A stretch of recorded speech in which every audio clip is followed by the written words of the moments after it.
Hello বন্ধুরা, আমার চ্যানেলে তোমাদের স্বাগত। আজকে আমাদের বাড়িতে ষষ্ঠী পুজো, তো চলো দেখা যাক মা কিরকম কি আয়োজন করছে। এই যে আমি পুকুর ঘাটে চলে এসেছি। এই পুকুর ঘাটটা আমাদের বাড়ির সঙ্গেই এবং এই পুকুরটা প্রতিষ্ঠিত করা পুকুর, যার জন্যই পাড়ায় কোনো অনুষ্ঠান লাগলে আমাদের এই পুকুর থেকেই জল নিয়ে যায়, আর বিয়ে বাড়ি লাগলেও স্নান করতে আসে এই পুকুরে। এখানে ষষ্ঠীর পুজো চলছে।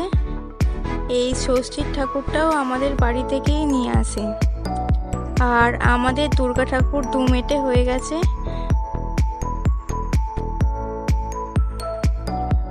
মা এখানে ষষ্ঠীর পুজো দিতে চলে এসছে, আর ঠাকুরের দুমেটের ভিডিওটা তোমাদের সামনে খুব তাড়াতাড়ি আনবো। তো এখানে মা, কাকিমা, জেঠিমা, দিদিমা চলে এসছে পুজো দিতে।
তো আমার এই ভিডিওটা তোমাদের কেমন লাগলো একটু কমেন্টে বলো। তাহলে আজকের মতো ভিডিওটা এখানেই শেষ করছি। সবাই ভালো থাকবে।